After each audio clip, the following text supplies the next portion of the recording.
Property number 1 और 2 हमने इसके पहले पढ़ा हुआ है, तो प्रॉपर्टी नंबर 3 पढ़ रहे डिफाइनेट इंटीग्रल की। तो प्रॉपर्टी जो 1 थी हमारे पास, ये थी a to b f of x d x रहा स्टूडेंट। तो आप लिख सकते हो b to a to b है तो मैंने b टू a लिखा, तो माइनस दे देना F of x d x. तो इसके बारे में हमने पढ़ा है। वैसे ही अगर a to b f of x d x है तो हम यहाँ पे a to b f of t d t लिखते हैं, f of t d t. तो ऐसे केस में क्या होता है स्टूडेंट, तो इस केस में अगर आपके पास इस तरीके का प्रॉब्लम हो या इस तरीके का प्रॉब्लम हो, यहां पे आपका दोनों का आंसर सेम आता है, वेरिएबल का कोई असर नहीं होता है। ठीक है, तो ये होने के बाद हम यहां पे आगे बढ़ते हैं और प्रॉपर्टी नंबर 3 की बात करते हैं। तो प्रॉपर्टी नंबर 3 हमें दिया हुआ है, अगर a to b f of x d x रहा तो ये होता है a to c f of x d x plus c to b f of x d x. तो इस केस में हम कर क्या रहे हैं यहाँ पे, तो स्टूडेंट यहाँ पे हमारे पास ये जो लिखा हुआ है, ये जो c हमने एडजस्ट किया हुआ है दोनों के बीच में, ये उस a और b के बीच का नंबर है। तो देखिए यहाँ पे उसके बीच का नंबर है, तो हम यहाँ पे देखो अपर लिमिट माइनस लोअर लिमिट लगा देते हैं। तो एफ ऑफ इसकी बात करते हैं, आपको तो पता है, इसका प्रूफ भी आपको ठीक है पूछ सकते हैं, तो वैसे आपने बुक में भी देख लिया तो समझ जाता है। तो मैं थोड़ा सा डिस्कस कर रहा हूं कि इसका क्या होता है स्टूडेंट। तो इसका होता है F of B minus F of a. Okay, upper limit minus lower limit, अगर इसका integration capital f of x होता है तो आपको पता है थोड़ा सा वो। अब इसकी बात करते हैं तो देखो ये इसका आंसर आ गया लेफ्ट हैंड साइड का। मैं राइट हैंड साइड की बात करता हूं तो ये होता है F of C minus F of A plus है, और इसका होता है F of B minus F of C. तो ये दोनों कैंसिल हो गया और यहां पे बचा रहा f of B minus F of a. Okay, तो देखो दोनों का आंसर सेम आ रहा है। तो ये आपका प्रॉपर्टी नंबर 3। पर प्रॉपर्टी नंबर 3 को याद रखा कि a to b f of x d x रहा तो उसको लिख सकते हैं a टू सी और c टू b। मतलब हम क्या कर सकते हैं, अगर इस दो के बीच का कोई नंबर है तो उसको इस तरीके से एडजस्ट कर सकते हो, इससे कोई फर्क नहीं पड़ता है। ठीक है, तो मैं समझने के लिए आपके पास ऐसे लिख के दे देता हूं कि अगर हमारे पास 3 से लेके 7 तक कोई नंबर लिखा हुआ है F of x d x ऐसा है, तो आप इसको कैसा लिख सकते हो स्टूडेंट, इसको लिख सकते हो 3 से लेके 5 f of x d x plus ये 5 लिखा है तो 5 से लेके ये 7 F of x d x. अब देखो इसको समझने की जरूरत है, ये जो हमारे पास लिखा हुआ है 5 को हमारे पास एडजस्ट किया हुआ है, ये इस दो नंबर के बीच का नंबर है। देखो अब ये जो बीच का नंबर है, अब देखो यहां से 3 से लेके 5, क्या आप 4 नहीं लिख सकते थे, 4 भी लिख सकते थे दोनों जगह पे, 6 भी लिख सकते थे। तो उतने वो सारे नंबर्स लिख सकते हैं जो 3 और 7 के बीच में आते हैं। तो हमें इसको भी लिखने का तरीका बन सकता है। देखो 3 और 5 के बीच में 4 आता है, तो हम लिख सकते हैं 3 से लेके 4 से लेके, तो देखो इसको और एक्सटेंड कर सकते हो आप, 3 से लेके 4 f of x d x plus 4 से लेके 5 है 5 f of x d x, and then 5 से लेके देखो 5 से लेके 7 है लिखा हुआ है यहाँ पे, हमने इसको एज इट इज लिख सकते हो, पर अगर आप चाहो तो इसके बीच का नंबर और लिख सकते हो, तो ऐसे भी आगे बढ़ सकते हो 6 F of x d x plus 6 से लेके 7 F of x d x. ये सब जरूरत पड़ने पे कर सकते हैं स्टूडेंट, अगर आपको जरूरत है उसकी तो बनाओ, नहीं तो रहने दीजिए। ठीक है, तो ऐसा कर सकते हो। तो उसके उल्टा भी है, अब देखो यहां से 4 से लेके 5 तक है, तो हम 4 को नहीं लिखेंगे, 3 से लेके 5 तक ऐसा लिख सकते हो। मतलब इसको आप कॉन्ट्रैक्ट भी कर सकते हो, एक्सपेंड भी कर सकते हो। ओके, तो यू कैन ऑल्सो राइट 3 से लेके 7 तक पूरा, और ये ऐसा भी लिख सकते हो। तो ये पूरा जो है ऐसे फॉर्म में भी लिखा जा सकता है, और ऐसा रहा तो ऐसे फॉर्म में भी लिखा जा सकता है। तो ये था हमारा प्रॉपर्टी नंबर 3। प्रॉपर्टी नंबर 4 पे जाते। अब देखिए स्टूडेंट, ये प्रॉपर्टी नंबर 4 एंड 5 हमारे पास लिखी हुई है। तो प्रॉपर्टी नंबर 4 में देखो 0 से लेके a f of x d x है, तो यहाँ पे लिखा हुआ है 0 से लेके a f of a minus x d x, और यहाँ पे लिखा हुआ है a plus b minus x d x. ठीक है, अब आपको समझना, देखो ये हमारे पास है, ये हमारे पास यहाँ पे। तो प्रॉपर्टी नंबर 4 एंड 5 को अगर हमें लिखना है तो हम ऐसा लिख सकते हैं स्टूडेंट, यहां पे देखो मैं इसको कैसे स्टार्ट कर रहा हूं, मैंने ये वाला साइड लिया, दोनों केस में हम ऐसे कर रहे हैं। तो प्रूफ के लिए ये वाला साइड ले लेता हूं। ये कौन सा साइड है हमारे पास, तो राइट हैंड साइड है। राइट हैंड साइड में हमें दिया है 0 से लेके A F of A minus x d x. तो देखो क्या कर सकते हो, यहां पे मैंने यहां पे सब्स्टिट्यूशन लिया, कितना, t is equals to a minus x, ठीक है। तो डेरिवेटिव निकालते d t by d x हो जाएगा, और a मतलब कांस्टेंट है तो -1 होता है, तो यहां पे मैं लिखूंगा d t is equals to minus d x. तो आपने ये भी सुना होगा कि डिफाइनाइट इंटीग्रल में जब भी आपका प्रॉब्लम किसी दूसरे वेरिएबल में कन्वर्ट हो रहा है, जैसे ये t में कन्वर्ट हो रहा है, तो आपकी जो लिमिट्स होते हैं वो भी t वाले लिमिट्स होते हैं।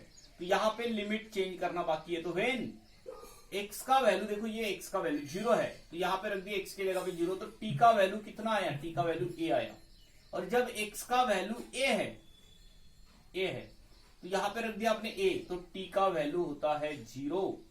तो आपका जो राइट हैंड साइड है स्टूडेंट वो कैसे बनेगा, ये बनेगा 0 से लेके a है, तो अब a से लेके 0 तक जाएगा, क्योंकि देखो जब 0 है तब a है t का वैल्यू, जब a है तो ये 0 है।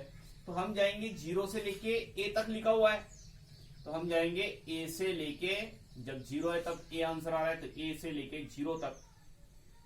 और ये देखो ये f ऑफ t हो जाएगा, और ये जो है माइनस डी टी हो जाएगा। इधर ले लेते हैं dx का वैल्यू कितना, माइनस डी टी, माइनस को बाहर भगा देते हैं, ये बन गया a से लेके 0 f of t D T. अब आपको समझना है स्टूडेंट, देखो हमने राइट हैंड साइड लिया है, हमें ये आंसर लाना है। तो क्या आपको प्रॉपर्टी नंबर 1 नहीं पता है? प्रॉपर्टी नंबर 1 में हमने क्या पढ़ा है कि अगर आप लिमिट को चेंज कर देते हो, 0 से लेके a तक लिखते हो, तो ये जो माइनस है वो हट जाएगा और यहाँ पे ये बचा रहेगा। अब ये भी तो नहीं पता है कि आपको प्रॉपर्टी नंबर 1 एंड 2 दोनों लगा देता हो, क्या आपको वेरिएबल चेंज करने पे प्रॉब्लम की कोई असर होता है? कोई असर नहीं होगा। तो ये आंसर मिल गया आपको, ये मिल गया आपका लेफ्ट हैंड साइड। तो ये आपकी प्रॉपर्टी नंबर 4।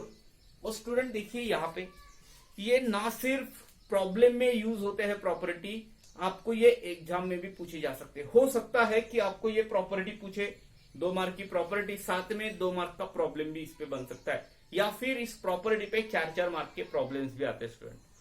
तो आगे बढ़ते हैं एग्जाम, ये प्रॉपर्टी नंबर 5 पे आ जाता है। देखो प्रॉपर्टी नंबर 5 और ये सेम ही तो है। अगर आप इसको बराबर देखो तो उन्होंने बोला है कि अगर ऐसा रहा तो आप यहाँ पे a माइनस एक्स लिख सकते हो। क्या ये a माइनस एक्स मतलब 0 प्लस a माइनस एक्स नहीं लिखा हुआ है क्या? देखो 0 प्लस a का मतलब a होता है a माइनस एक्स। यहाँ पे a plus b minus x लिखा हुआ है, क्योंकि यहाँ पे a और b कोई नंबर्स है, वो 0 भी हो सकता है, ठीक है। वहां पे ऑलरेडी 0 था तो हमने a माइनस एक्स लिख लिया। यहाँ पे कोई 2 नंबर है 0 के अलावा, तो फिर आप दोनों का सम करके ऐसा लिख सकते हो। तो सेम करना है आपको। यहाँ पे भी देखो राइट हैंड साइड लेते हैं। राइट हैंड साइड हमारे पास क्या है, a से लेके b तक f of a plus b minus x d x. Okay, तो क्या करेंगे स्टूडेंट, यहाँ पे जैसे हमने यहाँ पे a माइनस एक्स की जगह पे t रखा था, यहाँ पे t is equals to a plus b minus x रख देते हैं। इसका डेरिवेटिव निकालते हैं, dt बाई डी एक्स हो जाएगा, दोनों का 0 तो माइनस डी एक्स हो जाएगा, तो इसको इधर भगा देना। और यहाँ पे लिमिट देखो, वेन x का वैल्यू 0 है, जब x का वैल्यू 0, हमने यहाँ पे x की जगह पे 0 रखा, सॉरी हाँ x का वैल्यू 0 थोड़ी ना है, x का वैल्यू क्या है, a है। जब हमने यहाँ पे a रखा तो a plus a minus a cancel हो गया और t का वैल्यू यहाँ पे b आया। जब x का वैल्यू b है, b रख दिया यहाँ पे, plus b minus b cancel हो गया और t के जगह पे a आया। तो जब लिमिट आपने a लिया तो b आता है t का वैल्यू, जब b लिया तो a आता है। तो आपका जो प्रॉब्लम है ये इस तरीके से बनेगा। राइट हैंड साइड किस तरीके से बनेगा, तो ये बनेगा कहां से कहां तक, तो ये बनेगा a से लेके b तक है, तो हम बोलेंगे b से लेके, जब हमने a लिया तो आपका t का आंसर b आया और इधर a आया। और देखो f ऑफ यहाँ पे t रख दिया और देखो dx का आंसर कितना आया है स्टूडेंट, dx का आंसर आया है माइनस dt, तो माइनस dt और माइनस का साइन भगा देते हैं। तो जैसे हमने इसको उल्टा बना दिया, a से लेके b तक माइनस हट गया और इसके जगह पे x लिख लेते हैं। तो क्या साइड में मिला आपको ये वाला इधर का, तो ये है आपकी प्रॉपर्टी नंबर 4 एंड 5, एकदम सिंपल प्रॉपर्टीज है स्टूडेंट। तो ये आपको प्रूफ भी आएगा और इस पे प्रॉब्लम्स भी है। आप चाहे तो वो जो एक्सरसाइज है आपका उसके पहले के जो 4.2 है उसके पहले के अगर आप प्रॉब्लम्स देखो तो बहुत सारे प्रॉब्लम्स प्रॉपर्टी पे सॉल्व किए हुए हैं। तो प्रॉपर्टी 4 एंड 5 बढ़ते अगले प्रॉपर्टी की तरफ, प्रॉपर्टी नंबर 6 पे। और देखिए स्टूडेंट, प्रॉपर्टी नंबर 4 यहाँ पे लिखी हुई है। तो ये जो ऐसा लिखा हुआ है ना, इसको ऐसा भी लिख सकते हो 0 से लेके a, क्योंकि दोनों की लिमिट सेम है। तो f of x plus f of 2a माइनस x, तो ऐसा भी लिखा हुआ मिल सकता है आपको, ठीक है। क्योंकि हमें प्रूफ के लिए दोनों की जरूरत पड़ती है, अलग अलग चाहिए हमें, इसको अलग अलग चाहिए। तो इसमें सेपरेट करने से अच्छा है कि, तो देखो आपको एग्जाम में ऐसा भी आ सकता है, ये दोनों सेम है, ओके। तो हमें इसको प्रूफ निकालना है और 4 मार्क के लिए प्रॉपर्टी आती है। इसके प्रॉब्लम्स भी थोड़े बड़े बड़े हैं, अगर जब हम यहाँ पे इस प्रॉपर्टी का यूज करेंगे वो प्रॉब्लम्स भी बड़े हैं। पर अगर प्रॉपर्टी का प्रूफ भी आता है ना स्टूडेंट, तो 4 मार्क के लिए। और अल्टरनेट जो है प्रॉपर्टी नंबर 6 एंड 7 अल्टरनेटली आपको पूछते हैं, ठीक है। तो देखिए ये जो है, मैं यहाँ पे इस इंटीग्रेशन की बात कर रहा हूं, इस वाली साइड की, और हमें ये प्रूव करना है, ओके। तो मैं ये वाला साइड ले रहा हूं, यहाँ पे राइट हैंड साइड लिया। राइट हैंड साइड में 0 से लेके a f of x dx दिया हुआ है, प्लस 0 से लेके a f ऑफ 2a माइनस x dx दिया हुआ है, और हम इसको बोल रहे हैं I1 प्लस इसको बोल रहे हैं I2। तो मैंने I2 को उठाया स्टूडेंट यहां से। I2 हमारे पास है 0 से लेके a f ऑफ 2a माइनस x dx, और हम यहां पे सब्स्टिट्यूशन ले रहे, पुट कितना, t is equals to 2a माइनस x। तो ये बनता है dt बाई dx, और ये बना माइनस dx, ओके। अब आपको लिमिट भी चेंज करना है। क्या लिमिट आएगा, व्हेन क्या x का वैल्यू 0 है। जब x का वैल्यू 0 है तो t का वैल्यू 2 टाइम्स a आएगा, और जब x का वैल्यू a है, जब x का वैल्यू a है तो t का वैल्यू a आ जाएगा, क्योंकि जब आप यहाँ पे a रखोगे 2a माइनस a, ठीक है। अब यहाँ पे रख देते हैं, कहाँ पे, इसके जगह पे। तो I2 जो है हमारा बनेगा 0 से लेके, जब 0 है तो सॉरी, जब 0 है तो यहाँ पे 2a है, 2 टाइम्स a है, और यहाँ पे जब a है तब इधर भी a आ रहा है, तो ये हो गया f ऑफ t, और इधर आपका आंसर आ रहा है माइनस dt। तो यहां तक मुझे नहीं लगता कि कोई दिक्कत होनी चाहिए। अब देखो माइनस आ रहा है, तो ये हम पहली बार थोड़ी ना पढ़ रहे हैं। प्रॉपर्टी नंबर 1 के हिसाब से माइनस हट जाएगा, लिमिट को उल्टा लिख सकते हो। तो चलो मैंने लिमिट को उल्टा लिख लिया। कैसे लिखेंगे, I2 की बात कर रहे हैं, ये I2 सॉल्व कर रहे हैं अपन, इसको 1 बोल रहे हो मैं राइट हैंड साइड को यहाँ पे, ठीक है। तो I2 में मैंने ये माइनस हटा दिया और इसको उल्टा लिख लिया, तो ये हो गया आपका प्रॉपर्टी नंबर 1। यहाँ पे प्रॉपर्टी नंबर 1 तो आपको मेंशन करना पड़ता है स्टूडेंट, ठीक है। वहां पे मेंशन करना, प्रॉपर्टी नंबर 1 को लिखना, ऐसे थोड़ी ना लिख के रखेंगे प्रॉपर्टी नंबर 1। ये प्रॉपर्टी को 1 2 3 आप ऐसे कोई भी नंबर दे सकते हो। तो अब हम यहाँ पे आ जाते हैं, देखो तो मैंने t के जगह पे a से लेके 2a वही रहेगा, और t के जगह पे मैंने x लिख लिया। तो इसमें क्या दिक्कत है, ये भी तो वैसा ही हो गया ना स्टूडेंट। अब देखिए हमारे पास ये किसका I2 का वैल्यू आया, तो मैं राइट हैंड साइड को ऐसे लिख लेता हूं। Right hand side is equals to क्या है, I1 है, I1 है 0 से लेके a f of x dx है, प्लस इसका वैल्यू क्या आ रहा है, तो इसका वैल्यू आ रहा है a से लेके 2a f of x dx। हाँ सॉरी, f ऑफ I2 का वैल्यू कितना आया, I2 का वैल्यू ये आया ना, a से लेके 2a f of x dx। अब आपको थोड़ा सा समझना है, समझदारी की बात ऐसी है स्टूडेंट। देखो 0 से लेके a f of x dx और a से लेके 2a, तो क्या ये 0 और 2a के बीच का नंबर नहीं है a? तो क्या आपको पता है जो मैंने बोला था कि अगर ये नंबर दोनों के बीच का है तो उसको आप कॉन्ट्रैक्ट भी कर सकते हो। प्रॉपर्टी नंबर 3 पहली बार पढ़े आज। आप इसको लिख सकते हो 0 से लेके 2a f of x dx।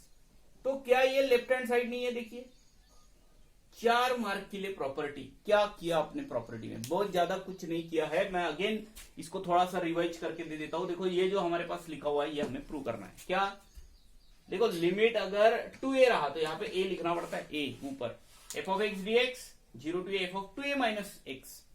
तो इसको आप ऐसा भी लिख सकते हो। अब देखिए यहाँ पे आने के बाद इसको I1 एंड I2 बोल दिया मैंने, यहाँ पे I2 को लिखा और इसके जगह पे t सब्स्टिट्यूट किया, t लिखा। अब इसका डेरिवेटिव निकाला और यहाँ पे देखो लिमिट तो पता है आपको, जब x का वैल्यू 0 है 0 रख दिया तो t का वैल्यू 2a आया, जब x का वैल्यू a है तो यहाँ पे t के जगह पे a आया, 2a से a f of t minus dt, minus को बाहर भगा दो।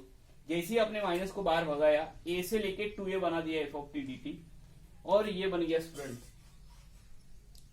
तो ये आ रहा है आपका लेफ्ट हैंड साइड। अब जाते हैं प्रॉपर्टी नंबर 7 पे, जो आखिरी प्रॉपर्टी है। यहाँ प्रॉपर्टी नंबर हमारे पास लिखा हुआ है स्टूडेंट, प्रॉपर्टी नंबर 7, और बहुत इंपॉर्टेंट प्रॉपर्टी है, ठीक है। इसके प्रॉब्लम भी आपको देखो समझ में आ जाता है कि अगर लिमिट ऐसा रहा, नंबर सेम, साइन में जो है डिफरेंस रहेगा, एक माइनस रहेगा एक प्लस रहेगा, ऐसा रहा तो देखो इसका आंसर 0 हो सकता है। मतलब डायरेक्ट आप लिख सकते हो कि 0 आंसर है, पर उसके लिए फंक्शन का ऑड होना जरूरी है। फंक्शन अगर ऑड है तो आप बोलोगे उसका आंसर 0 आएगा, और अगर फंक्शन इवन है तो आप इसको ऐसा लिख के सॉल्व कर सकते हो, ठीक है। तो इससे कोई बहुत ज्यादा फायदा नहीं होता है आपको, पर इससे फायदा होता है स्टूडेंट। देखो अगर ऑड आपको पता चल गया तो आप उसको सॉल्व करने की बजाय आप डायरेक्ट लिख सकते हो कि प्रॉपर्टी के हिसाब से उसका आंसर 0 होना चाहिए। तो ऐसा है तो इसको ऐसा लिख के आप रिड्यूस करके सॉल्व कर सकते हो, इसका भी थोड़ा फार आपको फायदा हो सकता है। देखो अब आपको ये समझने के लिए इवन एंड ऑड फंक्शन को समझना है। इवन एंड ऑड फंक्शन, तो देखो इवन फंक्शन क्या होता है, ऑड फंक्शन क्या होता है। जब सेट रिलेशन फंक्शन पढ़े थे 11th में, तब आपने इवन एंड ऑड फंक्शन के बारे में पढ़े हो। तो फंक्शन इवन क्या होता है स्टूडेंट, देखो मैंने x² लिखा हुआ है, ये हमारा फंक्शन है x²। अगर मैं इसको -x रख देता हूं x के जगह पे, तो ये हो जाएगा देखो -x², और ये आंसर आ गया आपका x²। तो f ऑफ -x जब आपने लिया तो x² आंसर है, ये तो f ऑफ x है, तो ये f ऑफ x बन गया। तो f ऑफ -x का आंसर तो f ऑफ x आ रहा है, f ऑफ -x का आंसर क्या आ रहा है, f ऑफ x आ रहा है। तो इससे क्या पता चलता है, इससे हमें पता चलता है कि यहां पे देखो ये इवन फंक्शन है करके बोल सकते हैं। जब ऐसा आया तो इवन फंक्शन है। तो मैंने यहाँ पे इवन नंबर लिया अगर पावर में, तो आपको नहीं लग रहा कि हमेशा ही ये f ऑफ x आते जाएगा, तो ये हो गया इवन। और पावर में ऑड है तो ऑड। तो ऑड नंबर के बारे में डिस्कस कर लेते हैं। तो देखो f ऑफ -x का आंसर अगर f ऑफ x मिलता है तो फंक्शन, मतलब सीधा सीधा है कि अगर f ऑफ -x का आंसर f ऑफ x आता है तो फंक्शन इवन है, और अगर आंसर f ऑफ -x का आंसर -f ऑफ x आता है तो फंक्शन ऑड है। तो अगर मैं इस केस की बात करूं, आपको एक आध एग्जांपल बता दूं, तो अगर f ऑफ x का वैल्यू कोई वैल्यू मतलब f ऑफ x रिप्रेजेंट कर रहा है sin x, तो चेक करने के लिए कि ऑड है या इवन है, -x रख के देख लेना।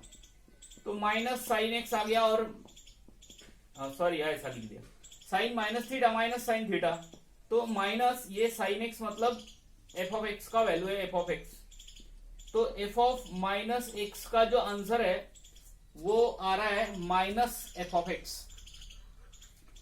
तो ये फंक्शन कैसा फंक्शन है sin x, क्योंकि sin -x का आंसर -f ऑफ x आ रहा है, तो ये ऑड फंक्शन है स्टूडेंट। और इसके जगह पे cos x होता तो cos -x cos x होता है, तो ये माइनस नहीं आता, तो वो इवन फंक्शन बन जाता, ठीक है।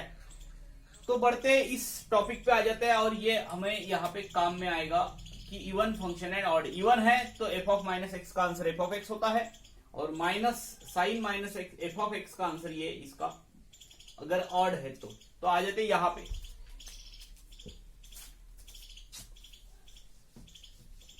अब देखिए इसको प्रूव करना है हमें, दो कंडीशन हमें लेने हैं, एक बार इवन लेना है फंक्शन को, एक बार ऑड लेना है। तो मैं ये वाला साइड ले लेता हूं स्टूडेंट। तो हमारा ये लेफ्ट हैंड साइड मैंने ले लिया यहाँ पे, और यहाँ पे लिया है -a से लेके a तक, मतलब कोई दो नंबर है, एक के साथ निगेटिव है एक के साथ पॉजिटिव है। तो इसके बीच का नंबर बताइए स्टूडेंट, क्या आप इसके बीच का मुझे नंबर बता सकते हो, -a और a के बीच का? तो आप तो बोलेंगे कि हमें a तो पता ही नहीं है कितना है, तो बराबर है। बट अगर हमें -a एंड a दिया हुआ है तो दो निगेटिव एंड पॉजिटिव के नंबर के बीच में एक नंबर जो आपको पक्का पता है जो हो सकता है वो है 0। तो आप इसको ऐसा लिख सकते हो प्रॉपर्टी नंबर 3 के हिसाब से। देखो जरा प्रॉपर्टी नंबर 3 क्या बोलती है, तो आप ऐसा लिख सकते हो, ये आपकी प्रॉपर्टी नंबर 3। तो उसके हिसाब से आप यहां पे कोई नंबर लिख सकते हो जो इसके बीच में होगा। यहाँ पे जो 0 है is in between -a and a। बाकी नंबर्स के बारे में नहीं पता है, पर 0 के बारे में हम पक्का बोल सकते हैं कि इस दो के बीच में रहेगा। आगे बढ़ते हैं स्टूडेंट। अब इसको सॉल्व करने के लिए देखो हम क्या कर रहे हैं। -a से लेके 0 f(x) dx प्लस 0 से लेके a f(x) dx। इस केस में मैं इसके जगह पे इसको I1 बोल रहा हूं मैं, और इस I1 को सॉल्व कर रहा हूं। तो I1 हमारे पास है -a to 0 f(x) dx। अब मैं यहां पे इस -x के जगह पे xt is equals to x के जगह पे, देखो स्टूडेंट ये आपको थोड़ा सा इसको, क्योंकि हमें चेक करना है इवन एंड ऑड के लिए, तो मैं इस x के जगह पे -t रख रहा हूं, -t। तो क्या आ जाएगा, तो dx अपॉन dt, और ये हो जाएगा 1, तो -dt। और लिमिट भी चेंज करना पड़ेगा, वेन क्या, तो ये जब x का वैल्यू -a है तो t का वैल्यू कितना होगा, x के जगह पे माइनस, तो माइनस माइनस कैंसिल, a हो जाएगा। और जब x का वैल्यू 0 है तो t का वैल्यू भी 0। और इसको यहां पे रख देते हैं और इसको सॉल्व करते हैं आगे I1 को। तो I1 को सॉल्व कर रहे हैं, तो I1 इज इक्वल्स टू, अब देखो -a लिया तो आपका आंसर स्टूडेंट a आया, और जब आपने 0 लिया तो इधर भी 0 आया। f ऑफ -t, और ये बन जाएगा -dt, ओके। और माइनस को हटा दिया, आपको तो पता है कि 0 to a f of -t dt बनता है, और 0 to a मैंने इसको x लिख लिया, तो क्या फर्क पड़ रहा है, ये बन गया। तो ये I1 का वैल्यू है। अब इस I1 को मैं यहां पे रख लेता हूं लेफ्ट हैंड साइड में। तो देखिए left hand side is equals to क्या बनेगा, तो ये बनेगा कहां से कहां तक, तो I1 मतलब 0 से लेके a f(x) dx प्लस 0 से लेके a f(x) dx। देखो यहाँ पे माइनस है, -x dx। तो ऐसा बना स्टूडेंट। तो देखो दोनों का लिमिट सेम है, तो आप इसको ऐसा लिख सकते हो ना, 0 से लेके f of -x plus f(x) dx, ऐसा लिख सकते हो। और यहां पे अब क्या होगा, यहां पे दो केसेस लगाएंगे स्टूडेंट, लेफ्ट हैंड साइड यहां पे रहने दीजिए। अब आप सोचिए जरा कि यहां पे दो केसेस लगाने पे आपका आंसर क्या आएगा, ओके। तो जब मैं बोलूंगा कि फंक्शन ऑड है, ऑड, तो ये माइनस बाहर आ जाएगा, -f(x) हो जाएगा, माइनस प्लस कैंसिल हो जाएगा, आंसर आपका आ जाएगा 0 ऑड के लिए। और आप बोलोगे इवन है तो ये f(x) लिखा जाएगा इसको, तो 2 टाइम्स f(x) और आपको मिलेगा ऊपर का टर्म, ठीक है। तो मैं फिर से इसको रिवाइज करके दे रहा हूं आपको। देखो अगर इस तरीके के दो लिमिट है, एक माइनस में एक प्लस में है, तो इसके दो आंसर आ सकते हैं। वो डिपेंड करेगा कि फंक्शन कैसा है। अगर फंक्शन इवन है तो ऐसा लिख सकते हो, और फंक्शन ऑड है तो इसका आंसर पूरा 0 आ जाएगा। तो इसके लिए हमने इसको ये वाला साइड लिया, लेफ्ट हैंड साइड, और मैंने इसको स्प्लिट कर दिया इस तरीके से। तो कर सकते हो क्या, तो हमारा प्रॉपर्टी नंबर 3 के हिसाब से अगर इन दोनों के बीच का कोई नंबर है तो इसको इस तरीके से एडजस्ट कर सकते हो। तो इस दोनों के नंबर बाकी तो नहीं पता है, तो 0 तो पक्का पता है आपको इस दोनों के बीच में, क्योंकि निगेटिव नंबर के बीच, निगेटिव एंड पॉजिटिव के बीच में तो 0 रहना ही है। तो मैंने इसको I1 बोल दिया, और I1 में आपको यहाँ पे -t रखने के बाद ये सब मिला स्टूडेंट, ठीक है। ये यहाँ पे रख दिया हमने, और इसको प्रॉपर्टी 1 एंड प्रॉपर्टी 2 लगाने पे हमें यह आंसर मिला I1 का। तो I1 को यहाँ पे वापस रख दिया, तो लेफ्ट हैंड साइड I1 मतलब ये और ये, तो ये आंसर आया। अब मैं यहाँ पे दो केस लिख रहा हूं, दो केसेस जो हमारे पास, केस वन क्या बोलते हैं, वो जो फंक्शन है F of x is even function, तो एफ ऑफ माइनस एक्स का आंसर तो एफ ऑफ एक्स होता है, तो फंक्शन इवन है, तो लेफ्ट हैंड साइड क्या बनेगा, लेफ्ट हैंड साइड बनेगा 0 से लेके a, यहां पे आएगा f of x plus f of x. तो कितना एफ ऑफ एक्स बना student, 2 times f of x बना, 0 से लेके a f of x dx। तो minus a to a f of x dx का आंसर कितना आता है, तो आता है ये। अब अगेन अगर फंक्शन जो है केस 2 की बात कर रहे हैं, if F of x is odd function, odd, तो एफ ऑफ माइनस एक्स का answer minus F of x आता है। और ये जो है लेफ्ट हैंड साइड अब कैसे बनेगा, तो a से लेके 0 एफ ऑफ एक्स एंड इसका माइनस हो जाएगा, माइनस क्योंकि ऑड है अब, और ये प्लस एफ ऑफ एक्स, तो कितना बना स्टूडेंट, तो ये बन गया 0, तो आपका आंसर आ रहा है 0। तो क्लियर हो गया ना अब कि ऑड है तो इंटीग्रेशन 0 होता है और इवन है तो, ठीक है। तो इस केस में आपको याद रखना है क्या, कि अगर फंक्शन इवन एंड ऑड है तो लिमिट पे डिपेंड करता है। अगर लिमिट हमारा माइनस a से लेके a तक है तो ही ये वाला प्रॉपर्टी लगेगा। तो ये जो प्रॉपर्टी इसका प्रूफ और उस पे प्रॉब्लम्स भी आपको आते हैं स्टूडेंट। तो यहां पे प्रॉपर्टी खत्म हो रहे हैं, बाद में देखेंगे प्रॉब्लम्स।